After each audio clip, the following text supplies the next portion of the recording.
Hi, welcome to சுஜாதாஸ் kitchen. இன்றைக்கி நம்ம பார்க்க போகிறது பாசிப்பருப்பு சேர்த்த இனிப்பு கொழுக்கட்டை எப்படி பண்ணுறதுன்னு பார்ப்போமா. முதல்ல இதுக்கு தேவையான பொருட்கள் என்னென்னு பார்த்துருவோம். அரிசி மாவு 1 கப்பு, இந்த கப்பில் 1 கப் எடுத்திருக்கேன். இதே அளவுக்கு பாசிப்பருப்பும் 1 கப் எடுத்திருக்கேன்.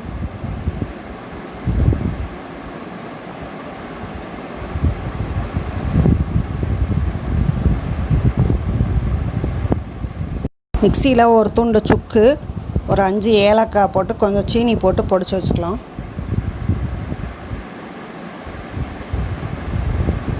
வெல்லம் இதில் 3/4 கப் எடுத்திருக்கேன். அதே கப்பில் உங்களுக்கு 1 கப் வேணாலும் சேர்த்துக்கலாம். எனக்கு இந்த அளவுக்கு போதும்னு எடுத்துருக்கேன். அப்புறம் பாசிப்பருப்பை கடாயில் போட்டு லேசாக வறுத்துக்கலாம்.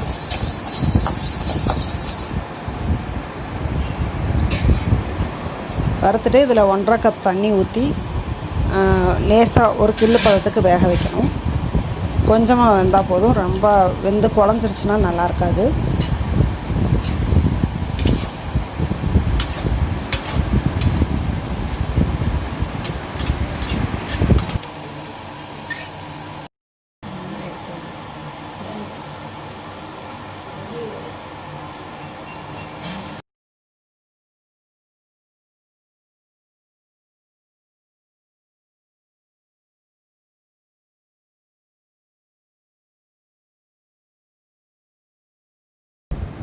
பருப்பு வெந்துருச்சுன்னு நினைக்கிறேன்.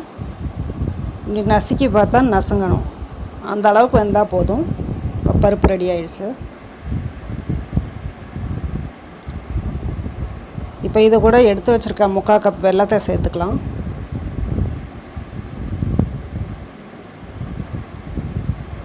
இந்த வெல்லம் கொஞ்சம் கரைஞ்சி வரட்டும்.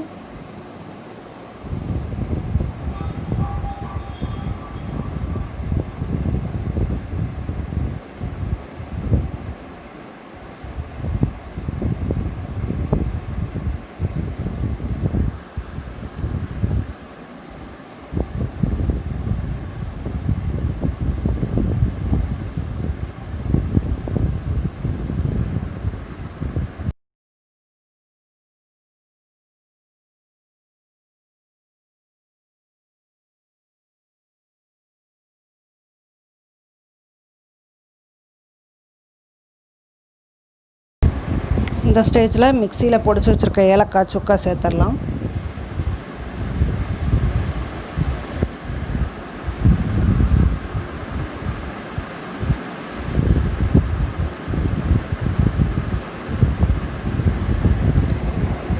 இப்போ இது கூட துருவி வச்ச 1 கப் தேங்காய் சேர்த்துக்கலாம்.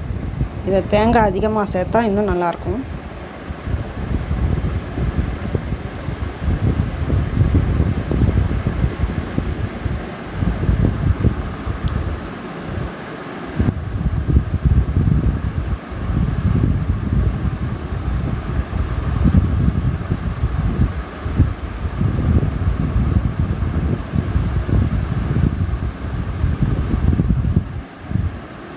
இப்போ பூரணம் ரெடி ஆகிடுச்சு.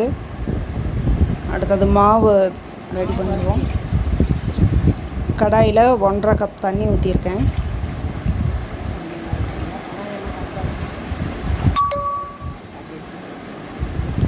இந்த தண்ணியில் உப்பு தேவையான அளவுக்கு போட்டுக்கலாம்.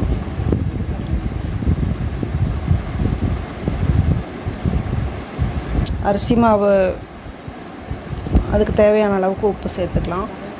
எண்ணெய் 1 ஸ்பூன் எண்ணெய் சேர்த்துக்கலாம்.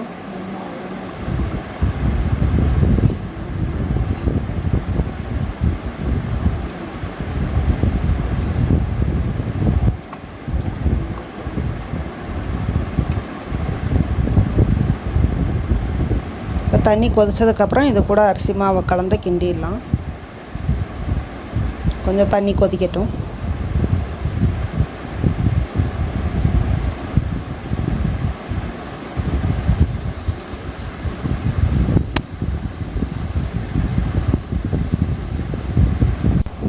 தண்ணி கொதிச்சிருச்சு. இப்போ இது கூட அரிசி மாவை சேர்த்துடலாம்.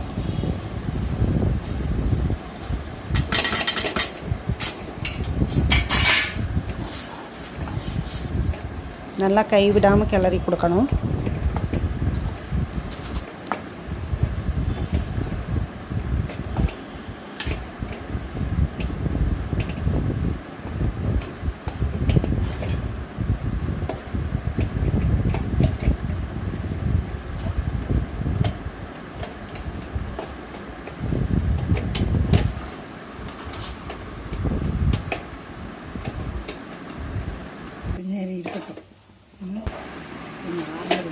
மாவு ரெடி ஆகிடுச்சு. இப்போ ஸ்டவ்வை ஆஃப் பண்ணி ஒரு 5 நிமிஷம் மூடி வச்சிடலாம். கொஞ்சம் ஆறட்டும். இப்போ இந்த மாவோட செஞ்சு வச்ச பூரணத்தையும் கலந்து உருட்டிக்கலாம். இந்த வீடியோ எடுத்தது மிஸ் ஆகிடுச்சு. நீங்கள் ரெண்டையும் ஒன்றா கலந்துக்கோங்க. இதை கலந்து உருட்டி வச்சுக்கலாம் முதல்ல.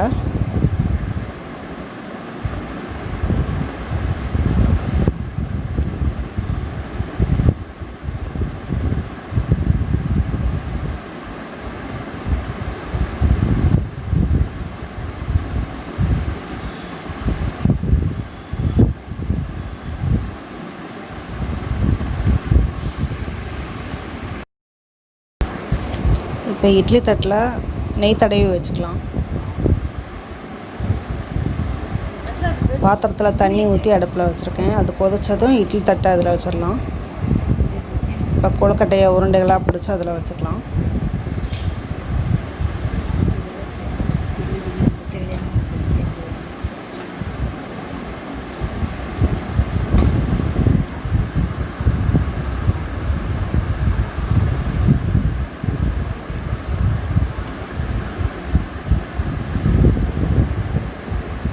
இதை மூடி வச்சு ஒரு 10 நிமிஷம் வேக வச்சிடலாம்.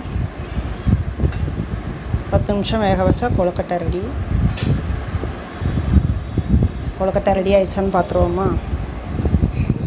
வெந்து கொழுக்கட்டை அழகாக ரெடியாக இருக்குது. நல்லா டேஸ்ட்டாக இருந்தது. நீங்களும் ட்ரை பண்ணி பாருங்கள். நல்லா இருந்தால் கமெண்ட் பாக்ஸில் கமெண்ட் பண்ணுங்கள். தேங்க்யூ. பை.